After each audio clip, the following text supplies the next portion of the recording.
বিসমিল্লাহির রহমানির রহিম। সম্মানিত ভিউয়ারবৃন্দ, আমি মাহবুবুর রহমান, আইসিটি বইয়ের লেখক এবং গবেষক। আমি আইসিটি বিষয় নিয়ে দীর্ঘদিন সেই 92 থেকে নিবেদিতভাবে কাজ করে যাচ্ছি। তো বর্তমানে বাংলাদেশে প্রায় 4,500 প্লাস কলেজে আইসিটি বিষয়টি আবশ্যিক হিসাবে প্রচলিত। তো এইবার এনসিটিবির যে বই বের হয়েছে, সিলেবাস আগের মতোই আছে, তবে কিছু কিছু বিষয় একটু, যেমন রেজিস্টার বা ফ্লিপ ফ্লপ বা প্রোগ্রামিং এর কিছু বিষয় এখনো অনেকের কাছেই কঠিন মনে হতে পারে। তো আমাদের বিশেষ করে সম্মানিত আইসিটি শিক্ষকবৃন্দ যারা আছেন, তারা যদি এই আইসিটি বিষয়ের কোনো টপিকস বা কোনো বিষয় সম্পর্কে আপনাদের যদি আরো জানার থাকে, ক্লিয়ারলি পরিষ্কারভাবে বোঝার জন্য, সহজভাবে বোঝার জন্য এরকম যদি কোনো বিষয় জানার থাকে, তাহলে আপনারা কমেন্ট করবেন। আমি বর্তমানে একটি উদ্যোগ নিয়েছি যে আইসিটির যেসব কঠিন বিষয় আছে সেটাকে খুব সহজভাবে ভিডিও তৈরি করে দেওয়া। তো এই ভিডিও দেখে অনেকেই উপকৃত হবেন।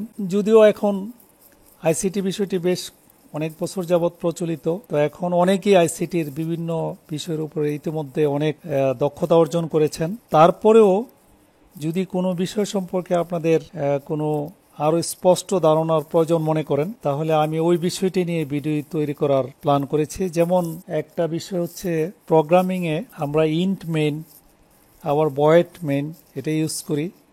তাহলে এই দুইটার মধ্যে কি পার্থক্য, যে ফ্লিপ ফ্লপ আসলে বিষয়টা কি, এটা বাস্তবে কি কাজে লাগে এবং ফ্লিপ ফ্লপ দিয়ে আমরা কি করতে পারি, যেমন এই দুইটি বিষয় আমি বললাম। তো এইরকম যে কোনো বিষয়ে যদি আপনারা জানতে চান, আমি ইনশাল্লাহ চেষ্টা করব খুব সহজভাবে ওই বিষয়ের ভিডিও টিউটোরিয়াল তৈরি করে দেওয়া। আর আরেকটা বিষয় হচ্ছে যে আপনারা ইতিমধ্যে আমার চ্যানেলে আইসিটি বিষয়ের প্রথম অধ্যায়ের উপর স্লাইড, প্রায় 450 প্লাস স্লাইড প্লাস 12টি ভিডিও ইত্যাদি পেয়েছেন।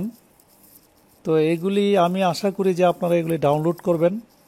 এবং আমরা যেহেতু আমাদের নাম উঠিয়ে দিয়েছি, ওপেন করে দেওয়া হয়েছে, আপনি ইচ্ছা করলে এটা আপনি অনলাইন ক্লাসে ব্যবহার করতে পারেন। এই ব্যাপারে আমাদের কোনো অবজেকশন নেই, বরঞ্চ আমরা এই বিষয়টাকে অ্যাপ্রিসিয়েট করি।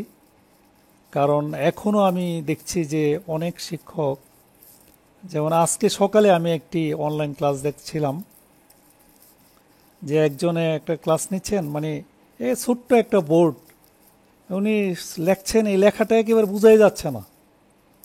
তো আপনি যদি অনলাইনে এই পাওয়ার পয়েন্টের স্লাইড ব্যবহার করেন, আর আমাদের যে ভিডিও, যেটা কণ্ঠসহ, বাংলা কণ্ঠসহ এরকম বিভিন্ন ছবি, অ্যানিমেশন সব কিছু দিয়ে অক্লান্ত পরিশ্রম করে যে কাজগুলি করা হয়েছে, সেগুলি যদি আপনারা ব্যবহার করেন, তাহলে শিক্ষার্থীরা খুব আকর্ষণীয়ভাবে এই ক্লাসগুলি উপভোগ করে শিখতে পারবে।